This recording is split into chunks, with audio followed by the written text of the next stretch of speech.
দাও খুদা দাও আমায় আবার ও মুর্দারজ দিল, দাও আলীর মতো পীর সেনানি, আলীর মতো বীর সেনানি জাগাতে নিখিল।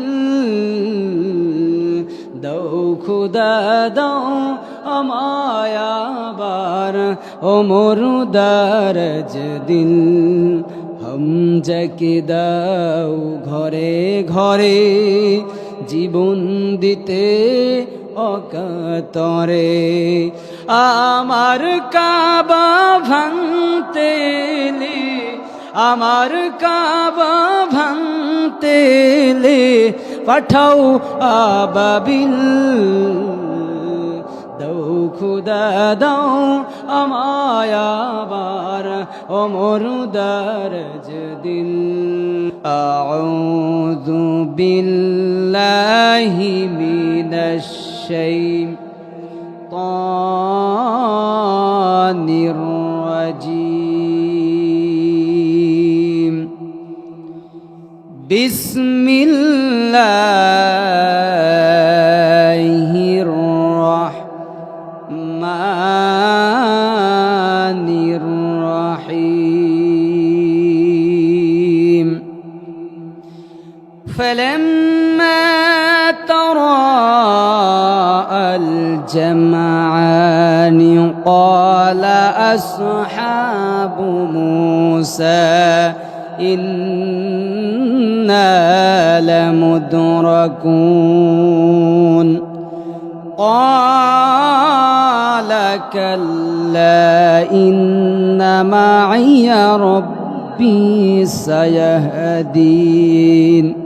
وقال تعالى إنما يريد الله ليذهب عنكم الرجس أهل البيت ويطهركم تطهيرا. আল্লাহ রাব্বুল আলামিনের হাবিব বিশ্ব নবী মুহাম্মদুর রাসূলুল্লাহ সাল্লাল্লাহু আলাইহি ওয়াসাল্লাম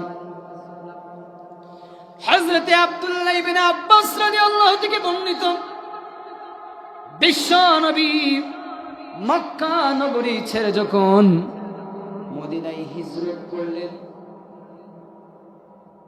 মদিনায় হিজরত করার পরে তিনি দেখতে পেলেন মদিনার ইহুদিগণ রোজা পালন করে। কি রাখে তারা? কথা বলেন। রোজা রাখে। ইহুদিদেরকে প্রশ্ন করলো, ভাই ইহুদিগণ তোমরা কেন এই দিনটা রোজা রাখো? ইহুদিগণ বলল, ওগ আল্লাহর নবী মুহাম্মদ সাল্লাল্লাহু আলাইহি ওয়াসাল্লাম, আমাদের নবী মুসা আলাইহিস সালাতুস সালামের স্মরণে আমরা এই দিন রোজা রাখি। সহিহ হাদিস এবং কোরআন দিয়ে আশুরা মুহররমের যে প্রাচীন ইতিহাস অনেক বানানো কিসসা কাহিনী আছে।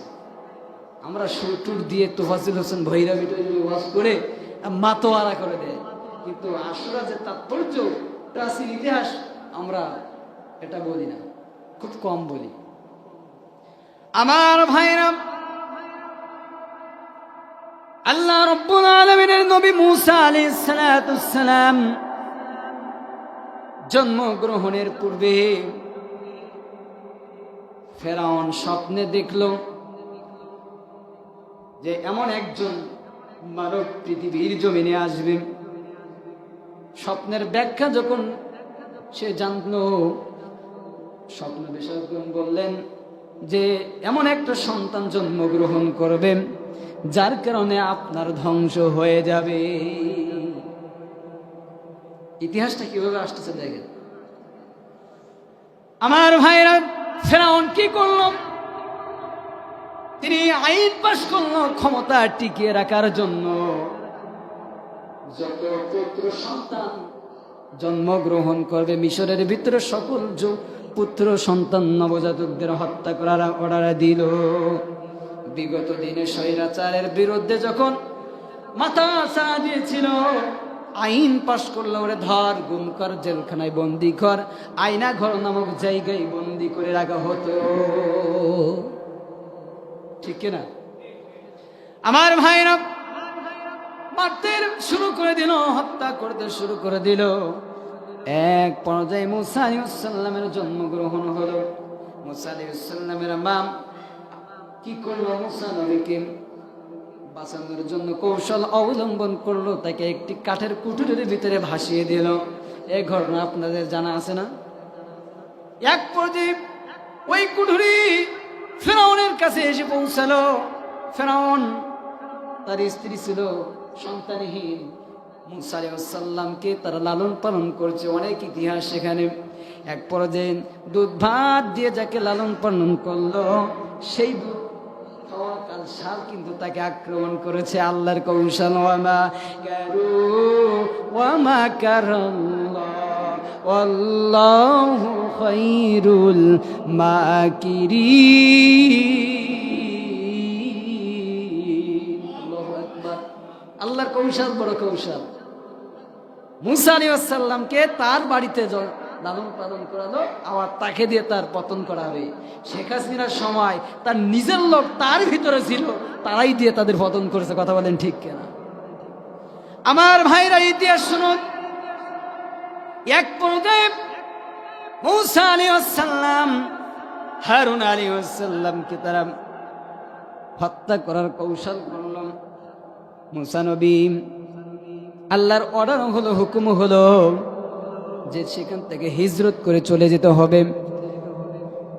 আমার বন্ধুগণ, মুসা আলাইহিস সালাম যখন তার সাথীদেরকে নিয়ে রওনা দিল ওই নীল নদ পাড়ি দেওয়ার জন্য, ওই লাইনে আল্লাহ রাব্বুল আলামিন দেখেন কুরআনুল কারীমের ভিতরে স্পষ্ট ভাষায় বললেন, ফালাম্মা তারাআল জামাআনি ক্বালা আসহাবু মূসা ইন্না লামুদরাকুন। যখন মুসা আলাইহিস সালাম তারা রওনা দিয়েছিল, একদল এদিকে ফেরাউন যখন এই সংবাদ শুনতে পেল, ফেরাউন তার সৈন্য দল নিয়ে পিছনে ধাওয়া করলো। যখন পরস্পর পরকে দেখতে পেল, তখন মুসা আলাইহিস সালামের সাথীগণ বলল, ওগো মুসা, তুমি আমাদের এমন বিপদে ফেলেছ, সামনে নীল নদ, তিন দিকে সাগর, পিছনে শত্রু বাহিনী, আমরা ছিলাম ভালো ছিলাম, তোমার কথা শুনে আজকের আমরা পড়ে গেলাম বিপদে। কারা বলছে কথাটা? মুসা আলাইহিস সালামের সাথীগণ। আমার বাপ জানেন না, পদ্মার সীমা বোনেরা, মনোযোগ সহকারে শুনুন। আল্লাহর নবী মুসা আলাইহিস সালাম উত্তরে বললেন, ক্বালা কাল্লা ইন্না মাইয়া রাব্বি সায়াহদিন। কখনো হতে পারে না, আমার আল্লাহ আমার সাথে আছে, তিনি আমাদেরকে সাহায্য করবে। বলেন তো, বিপদে মুসিবতে পড়লে এখানে শিক্ষা বের করেন। শুধু ইমাম হুসাইন কারবালা এই যে ফেরাউনের কাহিনী শুনে চলে গেলাম, কোনো শিক্ষা গ্রহণ করলাম না, আমাদের কোনো ফায়দা আছে? ফায়দা হবে না। এখানে শিক্ষা হলো, বিপদে মুসিবতে পড়লে একমাত্র সাহায্য চাইতে হবে কার কাছে? আল্লাহর কাছে। আল্লাহ রাব্বুল আলামিনের নবী মুসা যখন আল্লাহর উপর তাওয়াক্কুল করল, সঙ্গে সঙ্গে জিবরাইলকে পাঠালেন ওহী দিয়ে, ফাআউহাইনা ইলা মুসা আনিদরিব বিআসাকাল বাহর ফানফালাক ফাকানা কুল্লু ফিরকিন কাত্তাউদিল আযীম। আল্লাহ পাক ওহী নাযিল করলো, ওগো মুসা, তোমার হাতে যে লাঠিটা আছে ওই সাগরে নিক্ষেপ করো। যখন সাগরে নিক্ষেপ করলো, দুই ভাগ হয়ে গেল, দুই সাইডে পাহাড়ে স্তব হয়ে গেল, তারা পার হতে শুরু করলো। অপরদিকে আল্লাহ রাব্বুল আলামিন কি করলেন? ওয়া আযলাফনা সামাল আখরিন। অপরদিকে ওই নদীর তীরে ফেরাউনের দলবলকে হাজির করলো। কি করলো? তাদেরকে হাজির করলো। এদিকে ফেরাউন হাজির হলো, এদিকে মুসা আলাইহিস সালামের সাথে নিয়ে পার হয়ে গেল। মুসা এখন ফিরআউন করছে, ওগো আমার সাথীরা, এই রাস্তা আমি বানিয়েছি, তোমরা চলো। যখন তারা রওনা দিল, আল্লাহ রাব্বুল আলামিন এদিকে ওয়া আনজাইনা মুসা ওয়া মান মাআহু আজমাইন। আল্লাহ পাক ইমানদারদেরকে ওই সাগর পাড়ি দিয়ে তাদেরকে ওপারের কূলে উঠিয়ে দিল। সুবহানাল্লাহ। ওপর দিকে আল্লাহ রাব্বুল আলামিন কি করলেন, সুম্মা আগরাকনাল আখরিন। অতঃপর ওপর দলকে ওই নীল নদে তাদেরকে সুবাইয়া মাইরাছে। নমরুদ, ফিরাউন, হামান এদের মারতে লাগাইনি কামান। নমরুদ, ফিরাউন, হামান এদের মারতে লাগাইনি কামান। কোন কি নাকি নীল দরিয়াই সুবাই মাইরাছে। সবাই ছাড়লে আমার আল্লাহ ধরেছে, কথা বলেন ঠিক কিনা? নমরুদের ছিল কত আশা, তাকে জ্বালাইছে ন্যাংরা মশা। নমরুদের ছিল কত আশা, তাকে জ্বালাইছে ন্যাংরা মশা। জুতা পিটা খেয়ে এসে যে দুনিয়া ছেড়েছে, শেখ হাসিনা এক কাপড়ে বাংলার জমিন ছেড়েছে, কথা বলেন ঠিক কিনা? মনে করতেছেন এই দিনে শুধু মুসাকে উদ্ধার করেছে? আরে শোনেন, ইতিহাস দেখেন, এই মুহররম মাসে 30 মুহররম শেখ হাসিনার পতন হয়েছে, আপনারা জানেন? এই সেই মুহররম মাস, এই মুহররম মাসে তার পতন, জালেমের পতনও হবে। ইমানদারের কি হবে? ইমানদার পরিত্রাণ পেয়ে যাবে।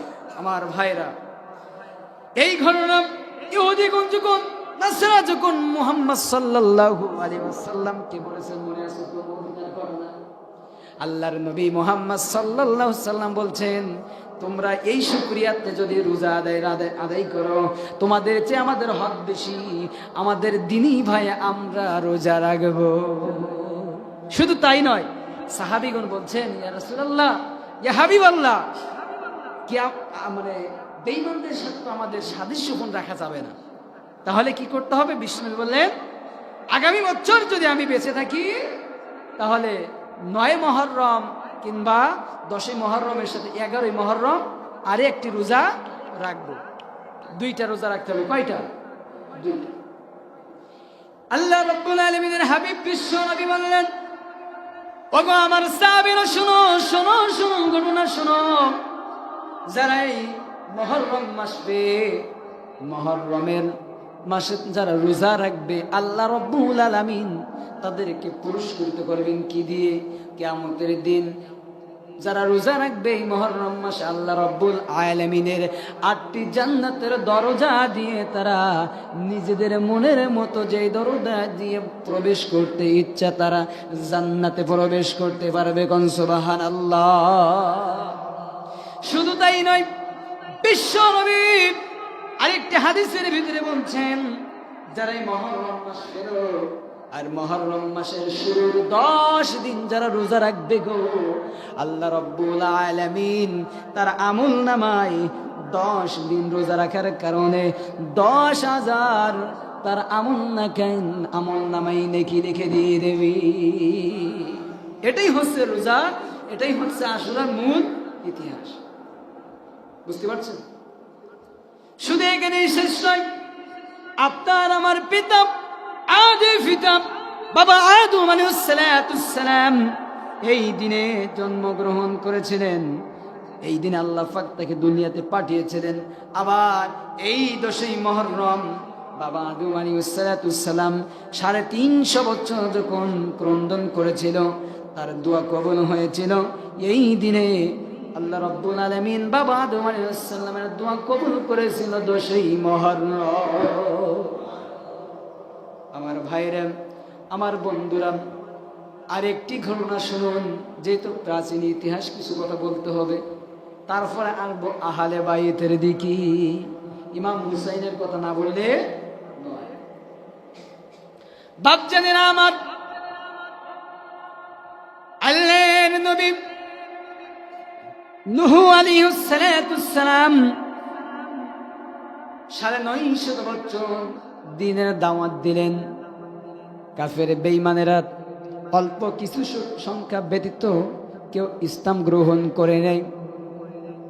পরিশেষে এতটাই নির্যাতন করেছিল নূহ আলাইহিস সালামের উপর, অবশেষে নূহ আলাইহিস সালামকে আল্লাহ পাক হুকুম দিলেন, ওগো নূহ কিস্তি বানাও। কি বানাও? কিস্তি বানাও।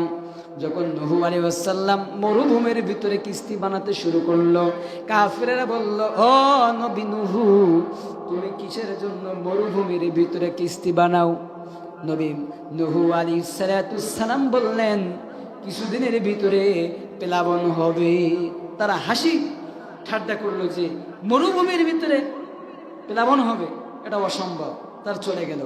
পরিশেষে যখন কিস্তি বানানো হয়ে গেল, তারা কিস্তি যখন বানানো হয়ে গিয়েছে, তারা সিদ্ধান্ত নিল, যে রাষ্ট্রের নেতারা সিদ্ধান্ত নিল যে নবী নূহুর কিস্তিতে তোমরা পায়খানা করো, পায়খানা করলে তোমরা স্বর্গে যেতে পারবে। এইটা যখন হুকুম করে দিল, অর্ডার করে দিল, ঘোষণা করে দিল, এক সময় সমস্ত মানুষগুলো নবী নূহুর কিস্তিতে পায়খানা করতে শুরু করে দিল। আমার বন্ধুগণ, আমার ভাইয়েরা, আমার মা বোনেরা, একটু দিলের কান দিয়ে শুনুন। যখন পায়খানা করতে করতে নৌকা ভর হয়ে গেল, 80 বছরের বৃদ্ধা অবশেষ সংবাদ পেল। সংবাদ পাওয়ার পরে যখন ওই বৃদ্ধা যখন আসতেছে, নবী নূহ আলাইহিস সালাম বলছেন, আল্লাহ গো, সমস্ত মানুষগুলো তো পায়খানা করেছে, অবশেষে বৃদ্ধা মানুষও পায়খানা করতে আসছে, কবে প্লাবন হবে? আল্লাহ পাক বলেন, ধৈর্য ধরো, শুরু হবে এই বুড়ির মাধ্যমে। এক পর্যায়ে বুড়ি যখন নৌকায় উঠল পায়খানা করার জন্য, যখন পায়খানা করতে উঠল, আল্লাহ পাক জিব্রাইলকে বলে, জিব্রাইল নাড়া দে। যেই মূত্রে নাড়া দিল, ওই বুড়ি পড়ে গেল নৌকার ভিতরে। যত পেরেছে খেয়েছে, মেখেছে, যখন উঠেছে, ওঠার পরে 80 বছরের বৃদ্ধা হয়ে গেল 20 বছরের যুবতী। কার খেলা? আল্লাহর খেলা। আমার ভাইরা, ওমাকার আল্লাহ, আল্লাহু খায়রুল মাকিরিন। আল্লাহর কৌশল বড় কৌশল, আল্লাহর সাথে কেউ পাল্লা নিতে যেও না। এই দৃশ্য যখন দেখলো, আবার সবাই ওই পায়খানা করছিল যারা, সবাই চেটে পুড়ে খেয়ে নিল। এবার নবী নূহ আলাইহিস সালাম প্রত্যেক পশু থেকে জোড়াই এবং তার আপনজন যারা ইসলাম ধর্ম গ্রহণ করেছিল, সকলকে নৌকার ভিতরে উঠালো। নৌকার ভিতরে ওঠানোর পরে যেদিন নবী নূহ আলাইহিস সালামের নৌকা যদি পাহাড়ের নিকটে অবতীর্ণ করলো, ওই দিন ছিল 10ই মুহররম। আমার ভাইরা, এটাই হচ্ছে প্রাচীন ইতিহাস। আরো অনেক আলোচক অনেক বয়ান করছে, একই বস্তু শুনে লাভ নেই।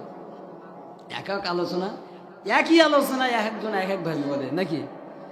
আমার ভাইরা, আসুন আমরা এবার চলে যাই ইমাম হুসাইনের ঘটনা। কিছু কথা শুনতে হবে, কেননা আল্লাহ রাব্বুল আলামিন এই দিনটা কিন্তু দুঃখের দিন না, এই দিনটা মুসলমানের জন্য আনন্দের দিন। কিন্তু ঘটনাক্রমে ইমাম হুসাইন শহীদ হলেন 10ই মুহররম। আমার ভাইরা, ইমাম হুসাইন তিনি 3টা কারণে ইয়াজিদের শাসন মানেনি। কয়টা কারণ আপনাদের কি জানা আছে? ইমাম হুসাইনের ইতিহাসটা অনেক শুনেছেন, আজকে একটু ভিন্ন আকারে শোনেন। ইমাম হুসাইন মুসলমান, ইয়াজিদও ছিল মুসলমান, কিন্তু ইমাম হুসাইন কেন ইয়াজিদের শাসন মানল না? আর ইমাম হুসাইন কিন্তু যুদ্ধ করার জন্য যায় নাই, তাহলে কিসের জন্য গেল? আর কেন শহীদ হলো? আর কেন ইমাম হুসাইন ইয়াজিদের শাসন মানল না?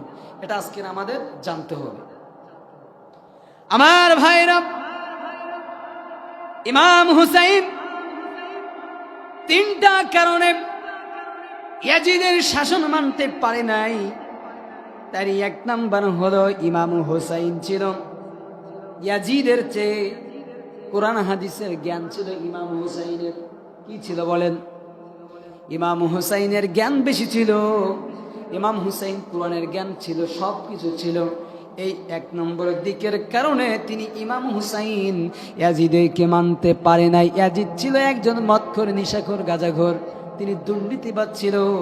যেই চেয়ারে হযরতে আবু বকর বসেছিল, হযরতে ওমর বসেছিল, হযরতে আলী বসেছিল, হযরতে উসমান বসেছিল, বড় বড় সাহাবীগণ বসেছিল, ওই চেয়ারে ইমাম হুসাইন কোন দুর্নীতিবাজের আসন নিয়ে বসতে দিবে না।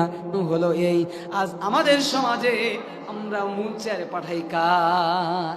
আলেমদেরকে আমরা সাপোর্ট করি না, আলেমদেরকে আমরা বুঝাই না। যারা লম্পট, গাঁজাখোর, মদখোর, লুটপাট করে, জিনা ব্যভিচার করে, আমরা তাদের সাপোর্ট দিয়ে তাদেরকে গদিতে বসাই। কথা বলেন ঠিক কিনা? এখানে শিক্ষা আছে না যে ইমাম হুসাইন বাতিলের কাছে মাথা নত করে নাই? এক নম্বর কারণ। দুই নম্বর কারণ হলো, আপনাদের কি শুনতে ভালো লাগতেছে? তো যদি ভালো না লাগে এখানে শেষ করে দেব। দুই নম্বর কারণ, ইমাম হুসাইন কেন ইয়াজিদের শাসন মানল না?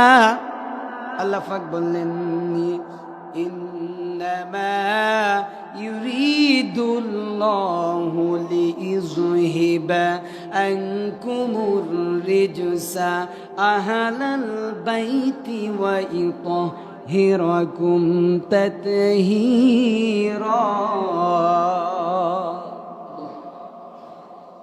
দুই নম্বর কারণ হলো, ইমাম হুসাইন ছিল আহলে বায়াতের লোক। কিসের লোক বলেন?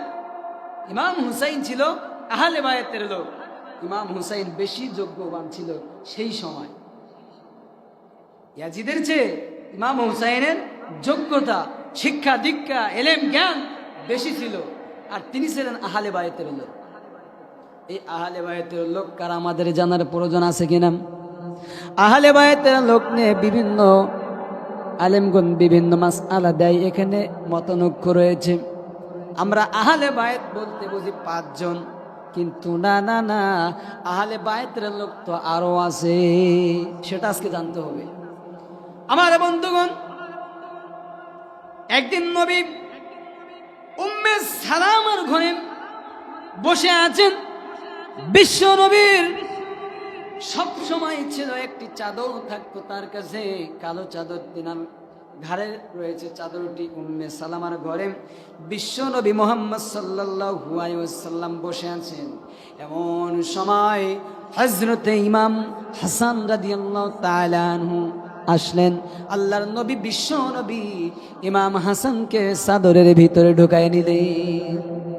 কিছুক্ষণ পরে ইমাম হুসাইন আসলেন, ইমাম হুসাইনকে নিলেন। কিছুক্ষণ পরে হযরতে আলী রাদিয়াল্লাহু আসলেন, আলী রাদিয়াল্লাহুকে নিলেন। আর কিছুক্ষণ পরে মা ফাতিমাতুজ জোহরা আসলেন, তাকেও নিলেন। একটা হাদিস, এই হলো মোট 5 জন। এই হাদিস দিয়ে অনেকে বলে আহলে বায়াতের লোক হলো 5 জন, তাই তো? কিন্তু আহলে বায়াতের লোক 5 জন নয়। দলিল হলো, দেখেন, আপনার মা ছাড়া কি দুনিয়াতে আসছেন? আসতে পারছেন? বিশ্বনবীর স্ত্রীরা ছিল না? এই আয়াতটা, ইন্নামা ইউরিদুল্লাহু লিইযহিবা আনকুমুর রিজসা আহলাল বাইতি ওয়া ইতাহহিরাকুম তাতহীরা। নবীর পরিবার সম্পর্কে আয়াতটা নাজিল হয়েছে, আহলে বাইতের সম্পর্কে। আমার ভাইরা, ইমাম হুসাইন, ইমাম হাসান কি তারা 2 ভাই ছিল?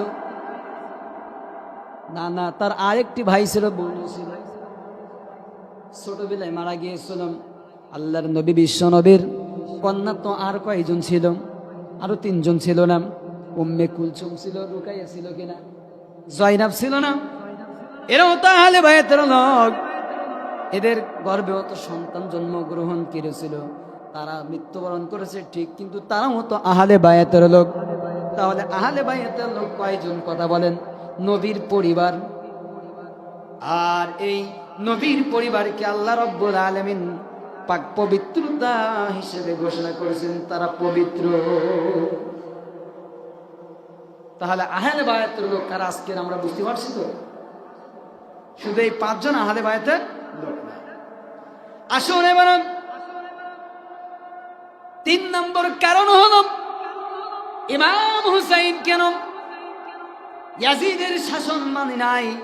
তার 3 নম্বর কারণ আল্লাহ রাব্বুল আলামিন কুরআনুল কারীমের ভিতরে বললেন, আল্লাযীনা ইম্মাক مكناهم في الأرض أقاموا الصلاة وآتوا الزكاة وأمروا بالمعروف ونهوا عن المنكر আমার ভাইরা ইমাম হুসাইন 3 নম্বর যে কারণে ইয়াজিদের হাতে বায়াত গ্রহণ করে নাই 3 নম্বর কারণ হলো ইমাম হুসাইনের হযরত ইমাম হুসাইন 3 নম্বর কারণ যেটা তিনি বলেছেন সেটা হচ্ছে ইয়াজিদের ভিতরে 4টা গুণ না থাকার কারণে। কয়টা গুণ? 4টা গুণ তার ভিতরে নাই, কারণ তিনি তো একজন মদখোর মাতাল, তিনি তো একজন খারাপ মানুষ। মদখোর কি ভালো হতে পারে? আল্লাহর নবীর কলিজার টুকরা ইমাম হুসাইন 3 নাম্বার যে কারণ 4টা গুণ ইয়াজিদের ভিতরে নাই, তার 1 নাম্বার হলো আল্লাযীনা ইম্মাক্কান্নাহুম ফিল আরদি আকামুস সালাত। দুনিয়ার ভিতরে যারা ক্ষমতায় আসবেন মুসলমানদের ভিতরে থেকে, তার 1 নাম্বার তারা প্রতিষ্ঠিত করবে আকামুস সালাত, নামাজ কায়েম করবে। কথা বলেন ঠিক কিনা? আজকে যদি পার্লামেন্টে যদি কোরআনওয়ালা মানুষ থাকতো প্রধান, অবশ্যই কোরআনের আইন বাস্তবায়িত করতে পারতো। তাহলে 1 নম্বর কারণ হল ইমাম হুসাইন, এই জন্য তারা শাসন মানি না, সে কি করতে পারবে না, সে নামাজ কায়েম করতে পারবে না। 2 নম্বর হল ওয়াতাউজ যাকাত, যাকাতের বিধান জারি করতে পারবে না। 3 নম্বর ওয়া'মারুনা বিল মা'রুফ, সৎ কাজের আদেশ করতে পারবে না, ভালো কাজ করতে পারবে না।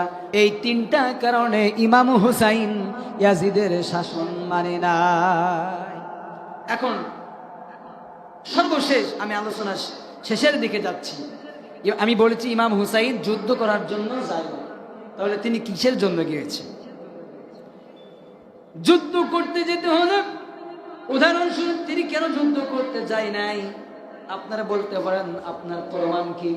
প্রমাণ 1 নম্বর হলো আল্লাহর নবীর সাহাবীরা তখন বেঁচে ছিলেন। হযরতে আব্দুল্লাহ ইবনে আব্বাস, বড় বড় সাহাবীগণ বেঁচে ছিলেন। তারা বলেছিল, ওগো ইমাম হুসাইন, তোমাকে কুফায় যাওয়া যাবে না, কুফায় আপনাকে যাওয়া লাগবে না।